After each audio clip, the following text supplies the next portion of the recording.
என்ன கேட்பாங்க அவங்க திரும்ப திரும்ப. ஆமாம், இது ஒன்றும் இல்லை, அவ்வளோதான். சின்ன கேட்டுக்கதை, அது ரொம்ப ஃபார்மாலிட்டியாக திரும்ப திரும்ப ஆர்டராக போயிட்டுருக்க வேணாம். ஏதாவது கேள்வி இருந்தால் கேளுங்க, இல்லைன்னா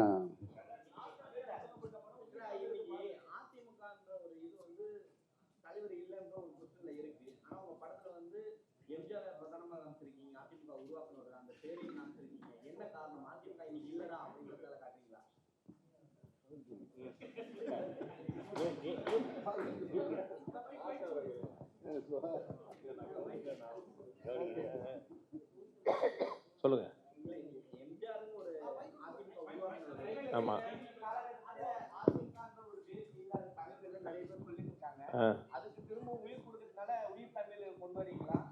அப்படிலாம் ஒன்றும் இல்லை. அதெல்லாம் இருக்கு, கட்சி இருக்கு, தலைவர்லாம் இருக்காங்க, அப்படிலாம் ஒன்றும் இல்லை. இல்ல நீங்க அந்த படத்துலயும் வந்து பாத்தீங்கன்னா முட்டி போட்டு வந்தவங்க முன்னாடி நான் வந்து மக்கள் ஓட்டு போட்டு வந்தவங்கடான்னு வேற குத்தி காமிச்சிருக்கீங்க. டைரக்டாவே, மறைமுகமா கூட இல்ல, இபிஎஸ் நேரடியா தாக்கியிருக்கீங்க. முழு படம் பாருங்க பிரதர். நீங்க ட்ரெய்லர் டீசர் பார்த்துட்டு நீங்களா ஒரு கதையை கிரியேட் பண்றீங்க. முழு படம் பாருங்க, உங்களுக்கு அது புரியும். அது இல்ல, இன்னைக்கு முட்டி போட்டு வராங்கன்னா யார சொல்லுவாங்க? நிறைய பேர் வர்றாங்க. பிரச்சாரம் இப்ப முடிஞ்சிருக்கு, இப்ப எலெக்ஷன் முடிஞ்சிருக்கு. ஆமா, அதுல போட்டோவே காமிச்சிட்டு சுத்திட்டு இருந்தாங்க. ஆமா, எப்படி வந்திருக்காரு பாருன்னு சொல்லிட்டு.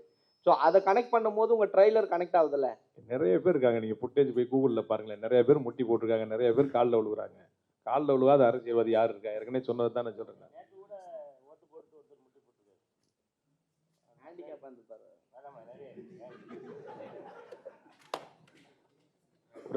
ஒரு அரசியல் படம் எடுக்கும்போது நாம வந்து நம்ம கண்ணில் என்னத்தை பார்க்குறோமோ அது இருக்கணும். நம்பகத்தன்மை வேணும்ல ஒரு சினிமாவுக்கு. அப்படி இறங்கி நீங்கள் வீதியில் போனீங்கன்னா டீ கடையில் அங்கே கட்சி ஆஃபீஸில் ஒரு 4 நாள் நிற்பாங்க பாருங்க. அப்படி ஆளு தான் இந்த படத்தில் நீங்கள் பார்க்க போறீங்க. நம்பகத்தன்மை வேணும்ல. எங்கேயோ இருக்கிற அரசியலை வந்து நம்ம இங்கே சொல்ல முடியாதுல்ல. அது பார்க்குறவங்க யாரும் அப்படி ஃபீல் பண்ண மாட்டாங்க. படம் ஜாலியாக இருக்கும். இல்லை, சத்யராஜ் வந்து அமாவாசன் கிரியேட் பண்ணும்போது ஒட்டுமொத்த அரசியல்வாதியும் அதை பார்த்து என்ஜாய் பண்ணாங்க. அரசியல் இப்படி தாண்டா இருந்ததுன்னு. ஆனால் உங்கள் அரசியல் காமிக்கும் பொழுதே ஒரு கிரியேட் ஆகுது. ஆல்ரெடி அவர் மேலே ஒரு இஷ்யூ ஓடிட்டு இருக்கு. அதை தாண்டி இந்த இதை காமிச்சதுக்கு அப்புறம் என்னடா இவங்களை காமிக்கிறதுக்கு பதில் ஆப்போசிட் பார்ட்டியை காமிச்சிட்டு இருக்காங்களே அப்படின்றது வெளியே ஒரு டாக் போயிட்டு இருக்கு. தெரியல உங்களுக்கு? முதல்ல அந்த வசன படத்தில் இப்போ இல்லை, அது சென்சார் செய்யப்பட்டது. நீங்கள் ஒரு வசனம் வந்தது, அது ஏன் அது யாரை குறிக்குதுன்னு கேட்குறீங்க. அப்படிலாம் இல்லை, எல்லாரையுமே பேசியிருந்தோம். ஒரு கட்டத்தில் எனக்கு ஒரு வசனம் இருக்குது, நான் வந்து சில சட்டத்திட்டங்கள் போடுறது மாதிரி சொல்லுவேன். அதில் வந்து 60 வயதை கடந்தவர்கள் இளைஞர் அணியில் செயலாளராக இருக்க தடை அப்படின்னு சொல்லுவேன். அது ஒருத்தரை காயப்படுத்துது, ஒருத்தரை பாதிக்குது, இல்லை அது ஒருத்தரை குறிக்குது அப்படின்னு வச்சுக்கலாம். அந்த வசனமும் இப்போ படத்தில் இல்லை. அதாவது நம்ம ஒன்று நினைக்கிறோம், பொலிட்டிக்கல் சட்டையர் எடுக்கணும்னு முடிவு எடுத்துட்டிங்கன்னா யாரையாவது மனசில் வச்சு தான் பேச முடியும். ஒரு காட்சி இருக்குது, இப்போ சத்தியம் பண்ணுறது, சமாஜில் சத்தியம் பண்ணுறது அப்படின்னு சொன்னால் காட்சி கூட வேணாம், இந்த வார்த்தையை சொன்னாலே உங்களுக்கு தெரியும். இதுக்கு காட்சி வேணுமா? சமாஜில் சத்தியம் பண்ணுறேன்னு சொன்னால். அதுபோல் தியானம் பண்ணுறது, சமாஜில் போய் தியானம்னா இதுக்கு ஒரு காட்சி வேணுமா? இதெல்லாம் குறிக்கும்.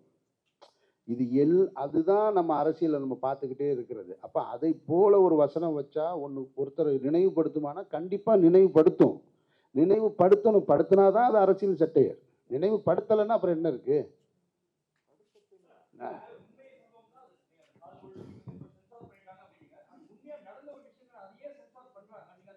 இதுதான் கேள்வி, இதுதான் கேள்வி நம்ம கேட்குறோம்.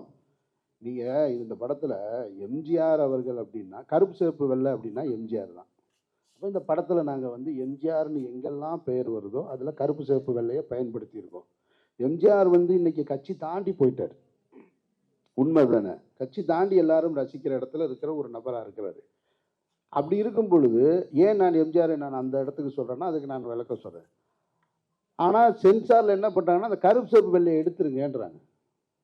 இதை ஏன் எடுக்க சொல்கிறாங்கன்னு அவங்கக்கிட்ட நம்ம வாதம் பண்ணோம்னா, பொருள் செலவு பண்ணியிருக்கோம், படத்தை எடுத்திருக்கோம், நம்ம திரையுலகு கொண்டு வரக்கு போராடிக்கிட்டு இருக்கோம். என்ன போராடினாலும் சென்சாரில் என்ன முடிவு எடுக்கிறாங்களோ அவங்க தான் இறுதி முடிவு.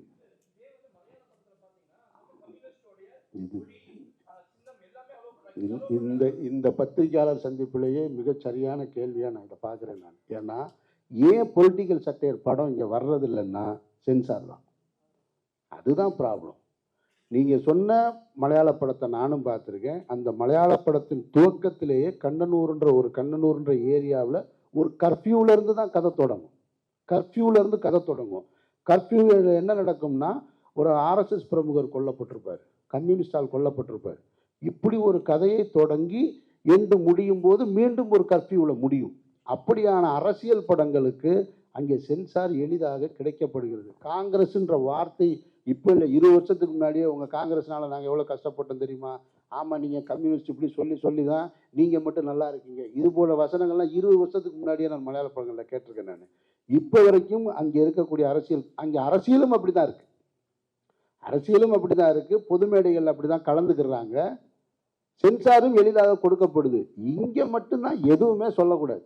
அப்போ இதை எதிர்த்து போராடக்கூடிய இடத்துல அமைப்பு இருக்கணுமே தவிர ஒரு தனிப்பட்ட படத்தை எடுத்தவங்க போய் சண்டை போட முடியாது.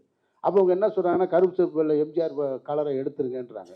கலரை எடுத்துட்டா எம்ஜிஆர் மாறிடுவாரா? நான் கேட்குறேன். எம்ஜிஆர்ன்றது அந்த முகம்தான். அப்போ எடுத்தாச்சு. அப்போ நீங்கள் சொல்கிறது மாதிரி இந்த வசனங்களை எல்லாம் நீக்க சொல்கிறாங்க. இல்லை ஒருத்தவங்களை காயப்படுத்துது அப்படின்ட்டா, சரி ஓகே எடுத்துருங்க. எதுக்கு போட்டு மல்லு கட்டிக்கிட்டு நம்ம அதை தாண்டிய ஒரு விஷயம் எங்கேயோ ஒன்று நமக்கு பக்கத்தில் இருக்குல்ல அப்படின்னு காம்ப்ரமைஸ் தான் பண்ணுறோம். முழுமையாக அரசியல் சட்டையற்படத்தை எடுக்க முடியாததுக்கு காரணம் சென்சார் போர்டுன்றதை நீங்கள் விளங்கிக்கணும். நான் குற்றமாக சொல்லலை, அவர்கள் அதை புரிஞ்சுக்கணும். அவர்களால் எடுக்க முடியலன்னா இதெல்லாம் நீங்கள் அவங்க இது நான் மௌனம் பேசியதைக்கு சொன்னது தான் இப்பவும் சொல்கிறேன். வெண்ணெய்ன்ற வார்த்தையை வெட்ட சொன்னாங்க. அதை தாண்டின வார்த்தையெல்லாம் வேற படத்தில் வந்திருக்கு. அப்போ ஒவ்வொரு காலகட்டத்தில் சென்சார் அதிகாரிகள் இருக்கிறவங்க அவங்களுடைய மனநிலையெல்லாம் சேர்ந்து தான் பிரதிபலிக்கும். அவங்களுடைய தத்துவம் அவங்களுடைய சித்தாந்தம் சேர்ந்து தான் படத்தில் வரும். அதனால் அதுக்கு காரணம் நம்ம கிடையாது. நம்ம இன்னும் நிறைய பேச தயாராக இருக்கோம், இன்னும் வைக்கிறதுக்கு தயாராக தான் இருக்கோம். பிரபாகரன் அவர்களுடைய சீருடையோடு இருந்த படம் சென்சார் செய்யப்பட்டிருக்கு இந்த படத்தில். அதில் என்ன இருக்குது? பிரபாகரன் அவர்கள்னாலே அப்படி தான் தெரியும். அவர் அந்த சீருடையோடு இருக்கிறது தான். அதை மறைக்கணுன்றாங்க. சரி, மறைச்சாச்சு போங்க. அமீர் சார், நீங்கள் சொன்னீங்க சென்சாரில் நிறைய விஷயம் பண்ணுறாங்க, எல்லாத்தையும் தடுக்க போகிறாங்கன்னு சொல்கிறீங்க. ஆனால் பின்னாடி பார்த்தீங்கன்னா ஃபுல்லாக காவியே தான் இருக்குது, அந்த கொடி ஃபுல்லாகவே. அதை ஏன் சென்சார் பண்ணலை? நீங்கள் திரும்பி பாருங்கள், ஃபுல்லாக காவி தான் இருக்குது, ஒயிட்லாம் கிடையாது. அது காவி இருக்கு சார். சொல்லி ஒரு நிமிஷம் இருங்க, நான் சொல்கிறேன். அது இங்கே ஃபைனல் அவுட்டில் இருக்கிறது காவி. அப்போ இல்லை, இப்போ இல்ல அப்படி கேட்க வரல. என்னன்னா 3 கலர், அதுல நடுவுல ஒரு கலர். இல்ல சார், என்னன்னா காவி தான் பிரதானமா தெரியுது அதுல. சரி, அதை மட்டும் தூக்க விட மாட்டாங்க. ஏன்னா இப்போதைக்கு அவங்க தான் ஆளுங்க மெயின்ல இருக்காங்க. ஸோ அதனாலதான் உங்களுக்கு எல்லாத்துக்குமே ஈஸியா சரி காவி. ஏன்னா அவங்க திருவள்ளுவருக்கே காவி போட்டுங்க அவங்க, அதுக்காக ஃப்ரீயா விட்டாங்களோ அந்த ஆங்கிள் நாங்கள் யோசிக்கிறோம். அது மூலம் காவி கிடையாது. கிரிக்கெட் அவர் சொல்ற மாதிரி கிரிக்கெட் ஜெர்சியவே மாத்திட்டாங்க. மேல ஆரஞ்சு கரெக்டா இருக்கு.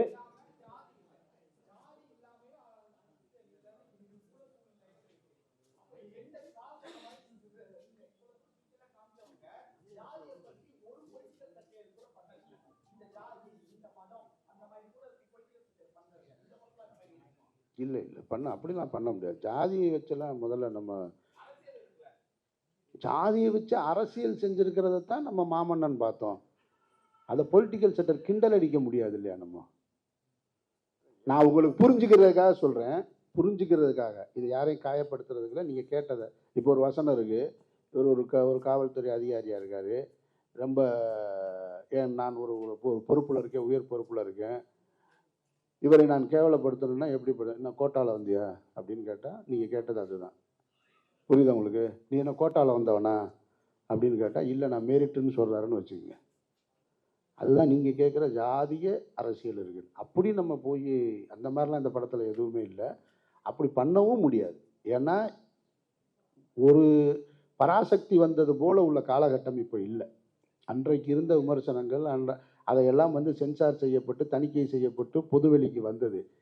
இன்னைக்கு யாரையாவது ஒரு பெயர் எங்கேயோ ஒரு படத்தில் வந்ததுன்னு நினைக்கிறேன். நான் எந்த படம் எனக்கு நினைவு இல்லை.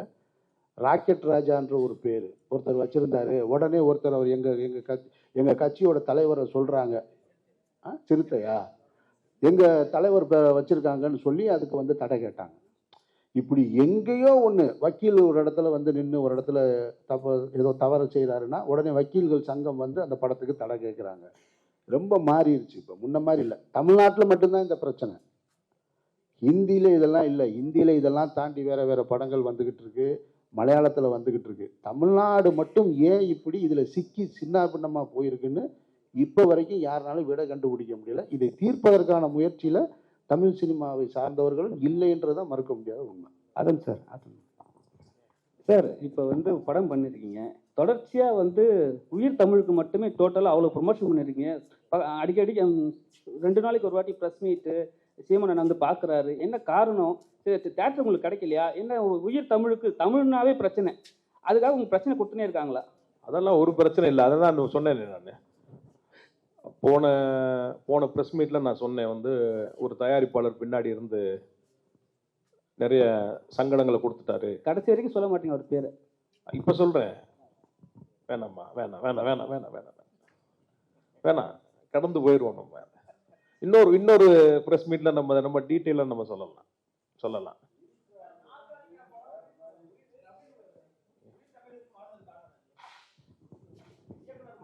சிறந்த தலைப்பு இந்த படத்துக்கு நீங்க படம் பார்த்து முடிஞ்சோன்னு உங்களுக்கு தெரியும்.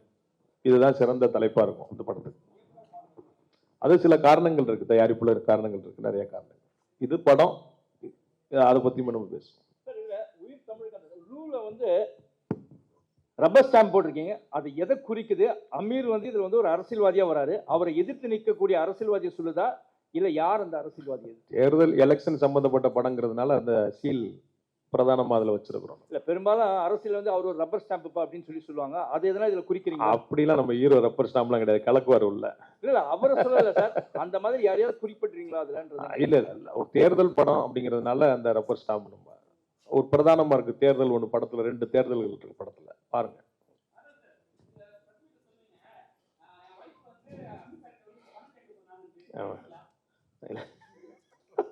உங்க முன்னாடி தானே கேட்டேன். அது உண்மை இல்லை. சும்மா நான் சொல்றேன் யதார்த்தத்தை. என்னன்னா யோசிச்சு பேசல நான். யதார்த்தமா என் மனசுல என்ன பட்டுச்சோ நான் அதை அதுதான் டக்குன்னு போய் உங்களை சேர்ந்துருச்சு. அது அதனால அதை தவிர்த்துடலாம். அதுக்கு தான் இந்த பிரஸ் மீட். படம் கடந்த ஆண்டு பொங்கல் அப்போ ஒரு வாழ்த்து செய்தி வருது போஸ்டரோட. அதுல இது தமிழகம் இல்ல தமிழ்நாடு அப்படின்னு சொல்லி இந்த வசனத்தோட வந்திருக்கும். அதே காலகட்டத்தில் தான் ஆளுநர் தமிழ்நாடு சர்ச்சையும் வந்திருந்தது. அது இந்த வசனங்கள்லாம் படத்துல இருக்குதா? இது ஆளுநருக்காகவே அது இந்த போஸ்டர் உருவாக்கப்பட்டதா? முதல்ல இந்த போஸ்டர் நீங்க இவ்வளவு நாள் ஞாபகம் வச்சிருந்ததுக்கு நன்றி. ஏன்னா தமிழகம் தமிழ்நாடு 2 ஒன்று தான். புழக்கத்தில் இருக்கிற ஒரு வார்த்தை, தேவையில்லாத ஒரு சர்ச்சை வந்தது. நம்ம தரப்புல இருந்து அதுக்கு ஒரு பதில் கொடுத்தோம். ஆளுநர் சர்ச்சைக்காக அந்த போஸ்டர்லாம் இல்ல படத்துல அது ஆளுநர் மட்டும் இல்ல, பல பேர் இங்க புதுசா நிறைய சொல்றாங்க. இங்க அதுக்காக நம்ம அப்பப்போ பதிலடி கொடுக்கலாம், கிடைச்சல மொத்தமா சேர்ந்துரும். அது ஒரு நாள். இந்த படத்தை பொறுத்த வரைக்கும் இந்த ப்ரமோஷன்ல படக்குழுவினர் தான் இது வரைக்கும் பிரஸ் மீட் வச்சிருக்காங்க. நேற்று முதல் முறையா ஒரு அரசியல் கட்சியிலிருந்து சீமான் அவர்கள் வந்திருக்கிறாங்க. ஏன் மற்ற கட்சி தலைவர்கள் அழைக்கல? காரணம் என்ன? உயிர் தமிழுக்கு அப்படின்னும் போது இப்போ பிரபாகரன் அவர்களும் இருக்கிறாங்க. இப்போ நாம் தமிழ் சப்போர்ட்ல மட்டும்தான் இந்த படம் போகுது அப்படின்ற ஒரு கேள்வியும் வருது இல்லை? நான் அண்ணாமலையும் கூப்பிட்டுருக்கேன் படம் பார்க்கறதுக்கு. அவருக்கு வேண்டிய ஒரு நண்பருக்கு கிடைச்சிருக்கேன், இந்த ஈவினிங் கூப்பிடுறேன்னு இருக்கிறாரு. எல்லா தலைவர்களுக்கும் காட்டுறதுக்கு தயாரா இருக்கிறேன். யாரெல்லாம் வந்து ஃப்ரீயா இருக்காங்களோ பார்ப்பாங்க. அண்ணன் நமக்கு கொஞ்சம் ஸ்பெஷல்.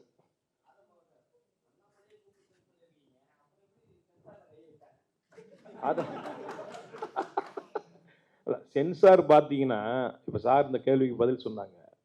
இங்கே இன்னொருத்தர் கூட கேட்டார், ஒரு மத சம்பந்தமான. இதுக்கு முன்னாடி தான் ஆன்டி இண்டியன் ஒரு படம் நான் எடுத்திருக்கேன், நீ பார்த்தீங்க, எல்லாரும் பார்த்தீங்க.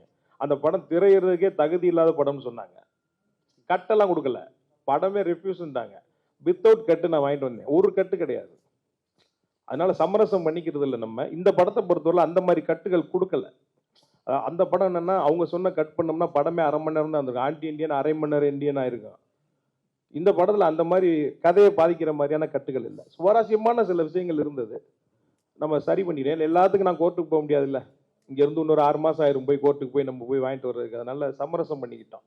அதான் சார் சொன்ன மாதிரி சென்சார் போர்டுங்கிறது ஆல் ஓவர் இந்தியாவுக்கு ஒன்று தான். ஆனா மாநிலத்துக்கு மாநிலம் அது வேற மாதிரி நடந்துக்குது. ஆமா,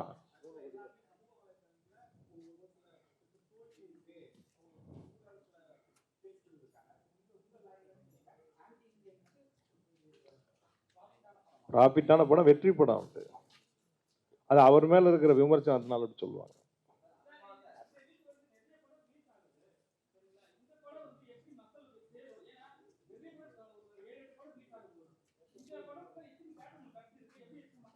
இல்ல, 250 ஸ்க்ரீன் பிளான் பண்ணியிருக்கோம். இப்போ வரைக்கும் ஒரு 180 ஸ்க்ரீன் நமக்கு கன்ஃபார்ம் ஆயிருக்கு.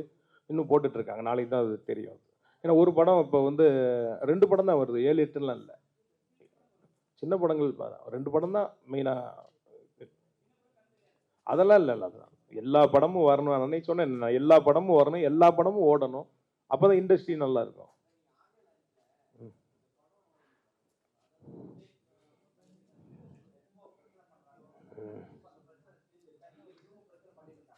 பிரச்சனை பண்ணிக்கிட்டு தான் இருக்காங்க. அதெல்லாம் தாண்டி தான் ரிலீஸ். இந்த ரிலீஸுங்கிறது ஒரு துணிச்சலான முயற்சி தான். ஆமாம், இல்லை அதைத்தான் இன்னொரு சந்தர்ப்பத்தில் சொல்லலாம். இது என்னன்னா நல்லா இருக்காது அது, நான் நினைக்கிறேன். பெரிய தயாரிப்பாளர் அவர், பெரிய பெரிய படங்கள் பண்ணிக்கிட்டு இருக்கிறாரு. தேவையில்லாத ஒரு சங்கம் நிறைய பேசியிருக்காரு. அதில் வெளியிடுற அளவுக்கு இல்லை, ரொம்ப அநாகரிகமாக நிறைய பேசியிருக்காரு. பெரிய சங்கடம் வந்துடும்.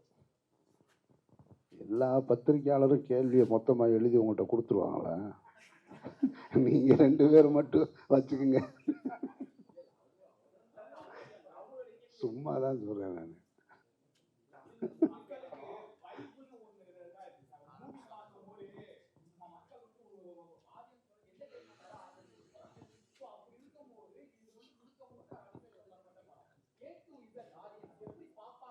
இல்லை என்டர்டெயின்மெண்ட் இருக்குது.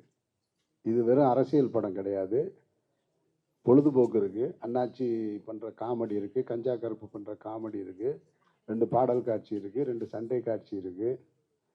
அதனால் இது ஒரு பொழுதுபோக்கு படம் தான். அது அரசியல் சட்டையில் ஒரு ட்ரை பண்ணியிருக்கு. ஒர்க் அவுட் ஆகுதா இல்லையான்னு நாளைக்கு நீங்கள் பார்த்துட்டு சொல்லுங்கள்.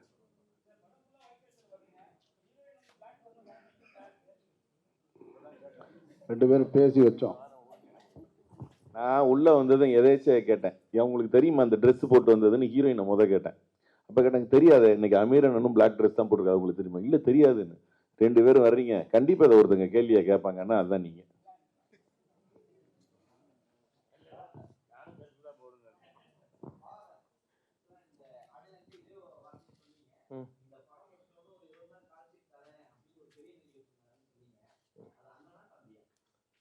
நீங்க நினைக்கிற அண்ணனும் இல்லை, தம்பியும் இல்லை.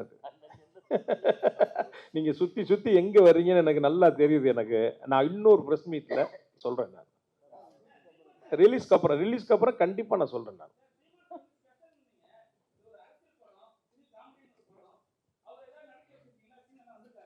அண்ணனுடைய வசனங்கள் நிறைய படத்துல இருக்கு. அதான் சொன்னேன், டே நான் பேசுறதெல்லாம் இருக்குடா அப்படின்ட்டாரு. அண்ணே உண்மையை தானே பேசுறீங்க, இருக்கிறது தானே பேசுறீங்க. அதுதான் அவரு என்ஜாய் பண்ண, பெருசா என்ஜாய் பண்ணாரு. இல்ல அண்ணனை ரொம்ப சார் சொன்ன மாதிரி அமைதிப்படையுடைய உருவாக்கத்தில் அண்ணன் இருந்திருக்காரு. எனக்கும் அவருக்குமான உறவு இங்கே நான் தெளிவுபடுத்த வேண்டியது இருக்கு. பல நேரங்களில் அரசியல் தளத்தில் அவர் ஒரு கருத்து, நான் ஒரு கருத்து, இல்லை அவருடைய கருத்துக்கு எதிர்கருத்து முதல்ல எங்கிட்ட இருந்து வரும். இது மரணிக்கிறது வரைக்கும் இப்படி தான் இருக்கும். அவர் ஒரு கருத்து, எனக்கு உடன்பாடு இல்லாத ஒரு கருத்தை வரும்போது எதிர்கருத்தை நான் வைப்பேன் நான். ஆனால் உறவாக எனக்கும் அவருக்கும் அண்ணன் தம்பி தான். அதுவும் மரணிக்கிற வரைக்கும் இப்படியேதான் இருக்கும். அதை பலமுறை சொல்லிட்டோம், அவரும் சொல்லிட்டாரு, நானும் சொல்லிட்டேன். ஆனால் கட்சி சார்ந்த தம்பிகளுக்கு அது இன்னும் போய் சேரலை. அவங்க என்ன நினைக்கிறாங்கன்னா, நான் அந்த கட்சியில் இருந்து, நான் ஏதோ உறுப்பினராக இருந்து, பெரிய பொறுப்பில் இருந்து, அந்த கட்சியிலால் நான் புகழடைந்து அதுக்கப்புறம் வெளியில் வந்து எதிர்கருத்து சொல்வது போல் நினச்சிட்டு இருக்காங்க. அதாவது ஒரு முறை நான் போடலைங்க, 4 தடவை போட்டிருக்கேன். அது அவருக்கு தெரியும். ஒரு முறை போடலைன்னு நான் தானே சொல்கிறேன். அப்போ ஏன்னா என்னுடைய தேவையை சொல்கிறேன் நான். அரசியல் என்பது காலத்தின் தேவைதாங்க. நம்ம எவ்வளோ முறை சொன்னாலும் திரும்ப திரும்ப தான் சொல்ல முடியும். முகலாயர்கள் ஆட்சி செஞ்சுக்கிட்டு இருக்கும்போது இங்கே திராவிட அரசியல் தேவைப்பட்டதா சொல்லுங்கள்? தமிழ் தேசிய அரசியல் தேவைப்பட்டதா? வெள்ளையர்கள் ஆட்சி செஞ்சுக்கிட்டு இருக்கும்போது என்ன அரசியல் தேவைப்பட்டது? சுதந்திரம் தான் அரசியல் அன்னைக்கு. அப்போ சுதந்திர இந்தியாவுக்கு பின்னாடி தான் திராவிட அரசியல் தேவை இருக்குது. அப்போ திராவிடம் முழுமையாக தங்களுடைய பணியை சரியாக செய்யாமல் போனால் தான் தமிழ் தேசிய அரசியல் அங்கே மேலோங்கி நிற்கும். அப்போ காலத்தின் தேவை தான் ஒரு அரசியலை முடிவு பண்ணுதே தவிர தப்பு ரைட்லாம் சொல்லவே முடியாது இதில். அப்போ நான் எதன் பக்கம் நிற்கிறேன்னா என்னுடைய என்னை முதல்ல பாதுகாக்கிறதுக்கு வரணும். நான் என்னத்தானே அரசியலை பேச முடியும்? என்னையவே பாதுகாக்க முடியாத அரசியல் எதுக்கு அரசியல்? அந்த இடத்துல சின்ன சின்ன முரண் வரும், அவ்வளோதானே தவிர அவருக்கு எப்பவும் நான் ஸ்பெஷல் தான், எனக்கு அவர் ஸ்பெஷல் தான். அதில் ஒரு மாற்று கருத்து இல்லை. சீரியஸாகவே பேசுகிறதா ஜாலியாக வந்து பேசுங்கப்பா. நீங்கள் பாட்டில் சீரியஸாக பேசுங்க, அவர் சீரியஸாக பதில் சொல்லிக்கிட்டு இருக்காரு. அதான் இங்கே பாருங்க, அதோட நான் ஒன்று சொல்கிறேன் கேளுங்க. ஆமாம், நானும் அவனு ஒரு நாள் ரூமில் இருங்க பிரதர் இருங்க, நான் ஒரு விஷயம் சொல்கிறேன் கேளுங்க. ஒரு நாள் நானும் அவனும் ப்ரொடியூசரும் ரூமில் படுத்திருந்தோம். அப்போ சொல்லிட்டு இருக்கும்போது, தலைவா நம்ம மட்டும் இந்த படம் எடுக்கலன்னா இதுக்கு செலவழிச்ச பணத்தை இந்த ரூம் பூரா அடிக்க அது மேலே படுத்துருக்கலாம்ல தலைவா அப்படின்னு சொன்னாப்ல. ஆமாம் நண்பா, நம்ம அதையே பண்ணியிருந்துருக்கலாம் போல் இருக்கு. இவ்வளோ கேள்வி கேட்பாங்கன்னா எதுக்கு இதை சொல்கிறேன்னா, அவ்வளோ பிரம்மாண்டம் இருக்குது படத்துக்குள்ள. ஒவ்வொரு ஃப்ரேமும் செலவு பண்ணுறதுக்கு ஒரு நாள்லாம் ஒரு ஷூட்டிங்கு 2 பக்கமும் கிட்டத்தட்ட ஒரு 2000 பேர் ஜூனியர் ஆர்டிஸ்ட்டு, ஆட்டம் மயிலாட்டம் எல்லாம் வச்சிருந்து அன்னைக்கு எங்களுக்கு ஷூட்டிங் பெர்மிஷன்ல ஒரு பிரச்சனை. டோட்டல் ஷூட் பண்ணவே முடியல. சாயங்காலம் 2 போர்டுக்கு மட்டும் க்ளோஸ் அப் எடுத்துட்டு அன்னைக்கு பேக்கப். இது மாதிரி 2-3 நாள் நடந்தது. நான் இப்போ போய் நமக்கு வைத்தறிச்சு தாங்காம, ஏன்னா நான் அவனை எவ்வளோலாம் கஷ்டப்பட்டு சுற்றிருக்கோன்னு எங்களுக்கு தெரியும். கஷ்டப்பட்டுன்னா சினிமாக்குன்னு வந்துட்டா எவ்வளோ பெரிய கோடீஸ்வரன் கஷ்டப்பட்டு தான் ஆகணும். அந்த கஷ்டங்களை 2 பேருமே அனுபவிச்சிருக்கோம். அப்போ நான் சொல்கிறேன், இவ்வளோ செலவாயிட்டு இருக்கு, இவ்வளோ இதாகிட்டு இருக்கு, கொஞ்சம் கூட பயப்படாமல் நீ பாட்டுக்கு இப்படி செலவு பண்ணுறியப்பாவா, ஏதாவது கொஞ்சம் என்னன்னு கரெக்டாக பாரு, பெர்மிஷன் கிடைக்குங்கிறத முன்னால் பார்க்கணும். நம்ம என்ன தெளிவா ஒரு நான் நம்புகிறோம், சொல்கிறோம், கிடைக்கல, என்ன பண்ண முடியும்? சரி விடுங்க. அதுக்காக படத்தோட குவாலிட்டியை வந்து நம்ம வந்து காம்ப்ரமைஸ் பண்ண முடியாதுல்ல. அப்படி ஒரு தைரியமான ப்ரொடியூசருக்கு முதல்ல வந்து நல்லா இருந்தாப்புலன்னா தமிழ் சினிமா நல்லா இருக்கும். அடுத்தடுத்து படங்க பண்ணுவாங்க. இந்த படம் ஓடுறது வந்து இந்த படத்தோட போறது இல்லை. ஒரு தைரியமான ப்ரொடியூசர் இந்த இண்டஸ்ட்ரிக்கு அப்படி ஒரு டேரக்டர், அவன் கிரியேட்டரா எவ்வளவு பெரிய கிரியேட்டருங்கிறது எனக்கு தெரியும். மற்ற எல்லாருக்கும் யாருக்கு தெரியுதோ இல்லையோ அவனோட அத்தனை கதையும் எனக்கு தெரியும். அவன் எவ்வளவு கிரியேட்டிவிட்டியான ஆளு அப்படிங்கிறது எனக்கு தெரியும். அந்த கிரியேட்டிவிட்டிக்கு நானெல்லாம் வந்து சமயத்துல கிடைச்ச சரி காம்ப்ரமைசிங் ஆகாது சில விஷயம் பண்ணுவேன். அவன் காம்ப்ரமைஸ் ஆக மாட்டான். ஏன்னா நாயகன்ல அவன் தான் கோடாட்டு. அந்த படத்தோட பிரம்மாண்டத்துக்கு அவன் ஒரு காரணம். நிறைய வந்து செலவு பண்ண இடங்கள்ல டே செலவு இழுத்து வைக்க அப்படின்னா கூட தலைவா அவ்வளவு பண்ணாதான் இந்த ரிச்னஸ் இருக்கும், நீங்க சொல்லுங்க அப்படின்னு சொல்லி அப்படி வந்து ஒர்க் பண்ற படத்துலயும் அந்த மாதிரி பிரம்மாண்டம் காட்டணும்னு நினைக்கிறாரு. இன்னைக்கு வந்து அவரோட படத்துலயும் ஒவ்வொரு இடத்துலயும் வந்து படத்தோட ஒவ்வொரு சீன்லயும் பாத்தீங்கன்னா குறைஞ்சது ஒரு அரசியல் படம்னா எவ்வளவு பேர் இருக்கணும்? ஒரு 500 பேர் 1000 பேர் இருக்கணும்.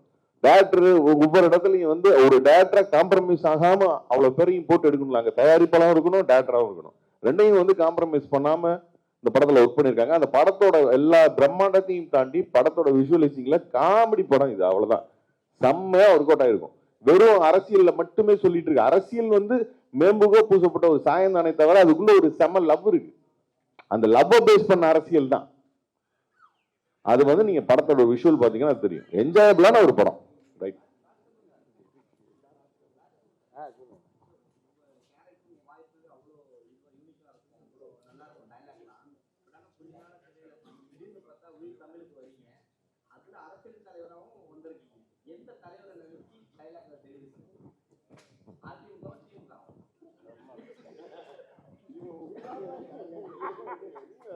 இது பேர் தான் ஜாலியா வம்புல இழுத்து விட்டு நான் வந்து ஏதாவது தெருவில் பார்க்கிறேன்.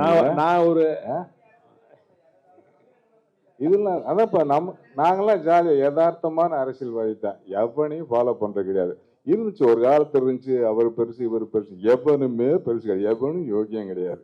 இப்போ சென்சாரை பத்தி அண்ணன் சொன்னாரு. சென்சார்ல இருக்க பூரா யாரு கட்சிக்காரனே இருக்கான், கமிட்டியில இருக்க பூரா கட்சிக்காரனு. அவனுக்கு தேவையான அவனுக்கு ஒரு இது பண்ணுவான். நான் வந்து ஃபர்ஸ்ட் இந்த அரண்மனைக்குள்ளேயே நம்ம ராசாயன் மனத்துல ஒரு படம் அப்போ வந்து ராஜீவன் பண்ணும்போது கிட்டத்தட்ட வந்து ஒரு 200-300 வக்காலி போட்டிருப்பாரு. வக்காலி வக்காலி வக்காலின்னே சொல்லிட்டு. நான் ஏன் படம் தாளாட்டு கேட்க முதல்ல ஃபர்ஸ்ட் படத்துல ஒரே ஒரு இடத்துல வக்காலின்னு வச்சிருந்தேன். வெட்டுறாங்கிறா என்ன ஏன் போன வாரம் தான் அந்த படத்துல வந்து 200 வக்காலி இருக்கு அப்படின்னு சொன்னேன். இல்லை அது அந்த படம் இது இந்த படம் அப்படின்னா. ஸோ அந்த மாதிரி சென்சார் வந்து நம்மளுக்கு ஸ்கிரிப்ட்ல அவனுக்கு வந்து கரெக்டா வந்து மேலே வந்து ஒரே இது வெட்டுடான்னு சொன்னால் மேலே எல்லா படத்துக்கும் ஒரே மாதிரி இருக்கணும். கேட்டால் கல்ச்சரு அது இது கேரளாவுக்கு ஒரு சென்சார் இங்கே ஒரு சென்சார் அப்படி ஏதோ ஒன்று ஒரு காரணத்தை சொல்லி நம்மளை ஏமாற்றி விட்டாங்க.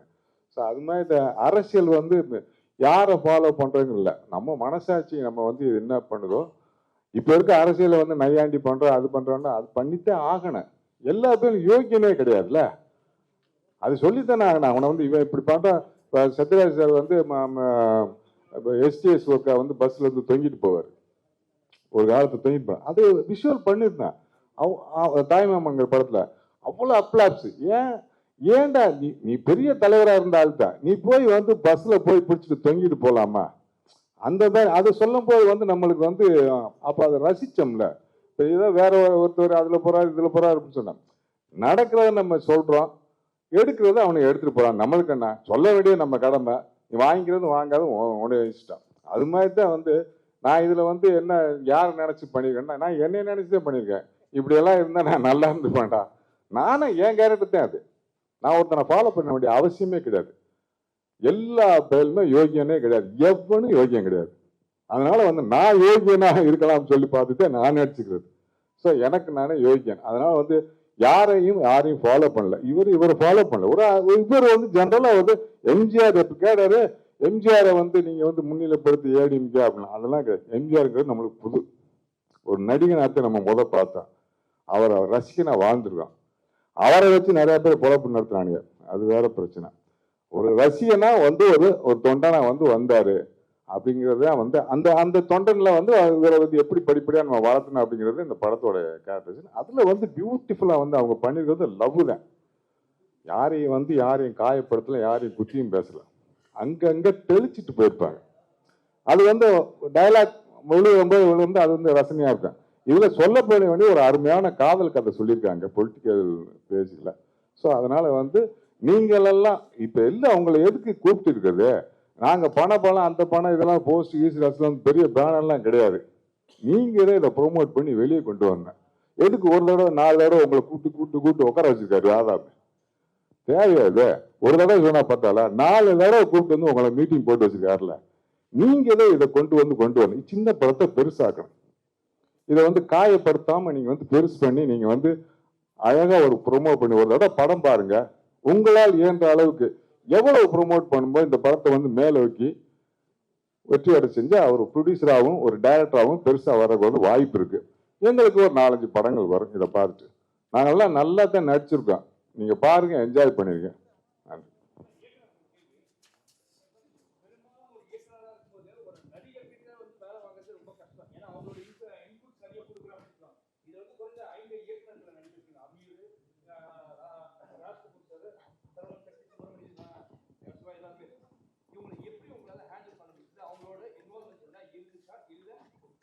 நமக்கு ஈகோ கிடையாது.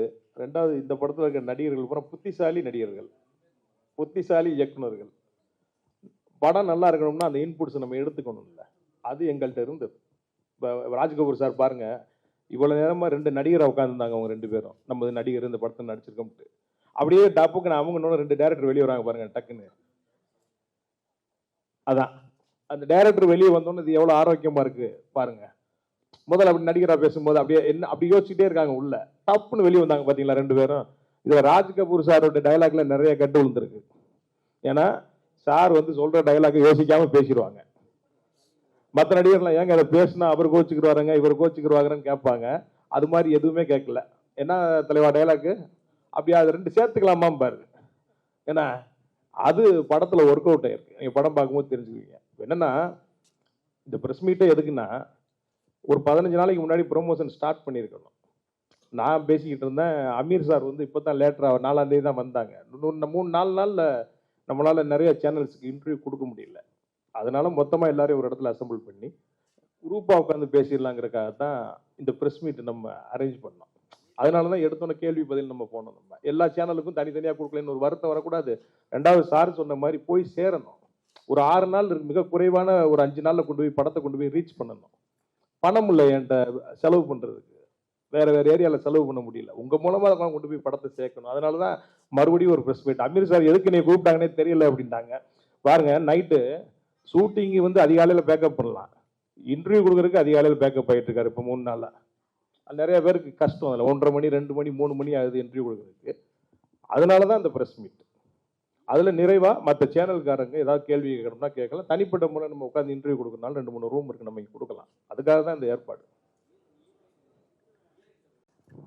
Wow, hi. அது ஒரு கேள்வி கேட்டீங்க.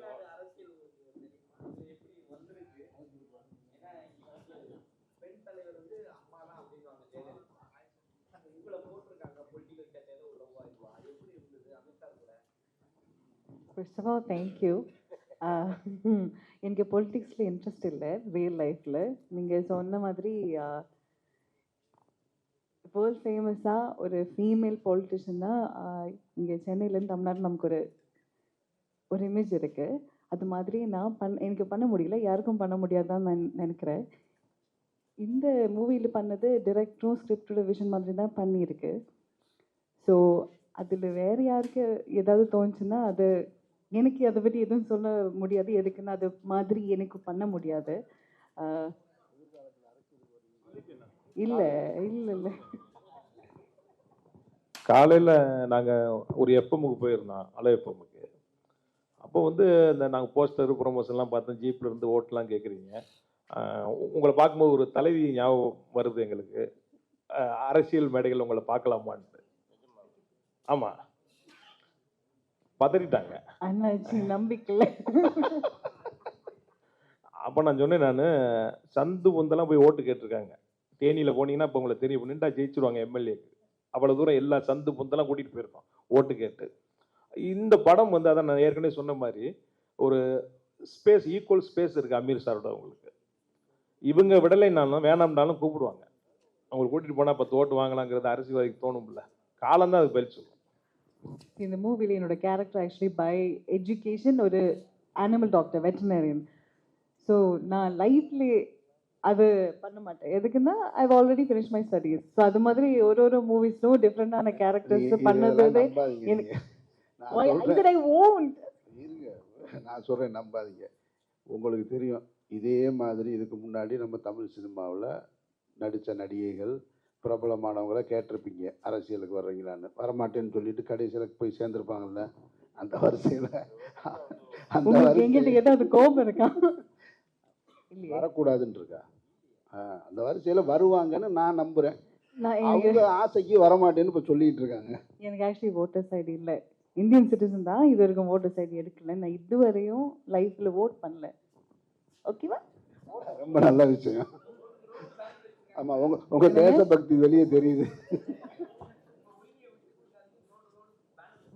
ஆமாம், நான் மீதி எல்லாருக்கிட்ட தான் கேட்டுட்டு இருக்கேன் ஓட் பண்ணுங்கன்னு. அதுதான் ஆக்டிங் இல்லையா? எனக்கு அதுதான் ரொம்ப பிடிக்கும். ஸோ அது உங்களுக்கு எல்லாருக்கும் நான் இனியும் மூவிஸ் பண்ணோன்னு இல்லையா, நான் அது பண்ணிட்டோம். தேங்க்யூ. என்னங்க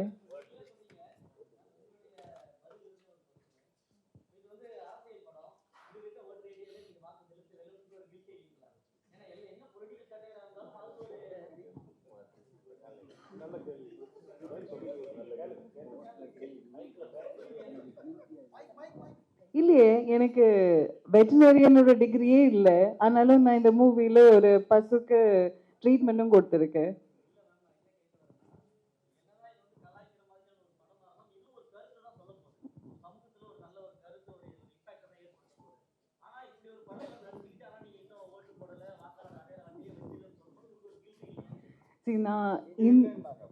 நான் இந்தியன் சிட்டிசன், ஆனாலும் யூஎஸ்ல தான் வளர்ந்துருக்கு.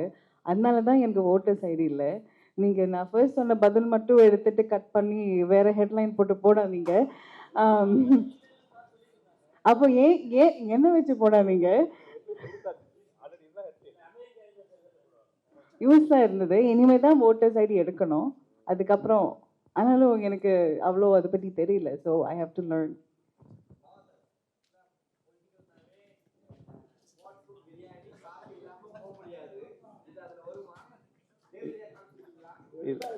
எல்லாமே இருக்கு, தேர்தல் சம்பந்தமான அனைத்தும் இருக்கு.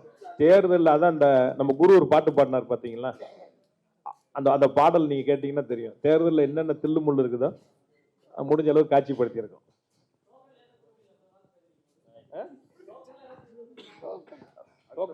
டோக்கன்ல டைரக்டா பேமெண்டே கொடுத்துருவோம். பண்ண இது நல்லா வந்தது. நீங்க நாளைக்கு படம் பாருங்க, குறைகள் இருக்கும், குறைகள் இல்லாமல் சினிமா இல்லை. அது இது மாதிரியான ஒரு என்டர்டெயின்மெண்ட் கமர்ஷியல் மூவியில் கண்டிப்பாக அங்கங்கே இருக்கும். அந்த குறைகளை எல்லாம் மறந்துட்டு, எதுக்கு நான் சொல்கிறேன்னா, நான் என் படத்துக்கு இப்படி நான் கேட்டது கிடையாது. எந்த படத்துக்கும் நான் தயாரிப்புலையோ அல்லது என்னுடைய இயக்கத்தில் வர்ற படங்களை நீங்கள் பார்த்துட்டு நல்லா பண்ணுங்கன்னு. இந்த படத்துக்கு அவர் போட்ட காசில் வந்து ₹1 கூட இப்போ வரைக்கும் வரலை. முழுக்க முழுக்க ஓன் ரிஸ்கில் தான் அந்த படம் ரிலீஸ் பண்ணுறது. அவர் அதுக்காக தான் மீண்டும் மீண்டும் இதை திரும்ப சந்திச்சிட்டு இருக்காரு. போட்ட காசு வந்துச்சு, இல்லை போட்டதில் பாதியாவது வந்துச்சுன்னா கூட படத்தோட பார்ட் 2 எடுப்பாங்க. அப்போ பொலிட்டிக்கல் சட்டையர் இன்னும் கூடுதலாக வச்சு, அப்போ இன்னும் நிறைய என்னச்சு ஆமாம். அதனால் அதை இது இது இப்படின்னு தாண்டிட்டாலே அவர் ரிலீவ் ஆயிடுவார். அதுக்காகத்தான் நானும் என்னுடைய இவ்வளவு சிக்கலான காலகட்டத்தில் குறைவான நேரத்தில் ராத்திரி 1:30 மணி வரை 2 மணி வரைக்கும் திரும்ப திரும்ப திரும்ப இந்த படத்தை பற்றி பேசிக்கிட்டே இருக்கேன். ஏன்னா பணம் போட்டவருக்கு பணம் வரணும். நான் நல்லா நடிச்சிருக்கேன் அப்படின்னு எனக்கு பேர் வர்றதுலையோ, கதாநாயகி இன்னொரு படம் கிடைக்கிறதுலையோ இல்லை. எந்த படமாக இருந்தாலும் பணம் போட்டவங்களுக்கு குறைந்தபட்சம் முதலீடாவது திரும்பி வரணும். அப்போ தான் அடுத்தடுத்த கலைஞர்கள் வாழ முடியும். இதுபோல் பத்திரிகையாளர் சந்திப்பை நடத்த முடியும். அந்த அடிப்படையில் தான் உங்ககிட்ட கேட்டிருக்கோம். முடிஞ்ச அளவுக்கு உதவி செய்யுங்க. ரொம்ப நீங்கள் போகும்போது சுப்ரீம் கோர்ட் ஜட்ஜு மாதிரி தேட்டருக்குள்ளே போயிடாதீங்க. ஒரு ரசிகனாக போங்க. இது என்னுடைய தாழ்மையான வேண்டுகோள். நன்றி.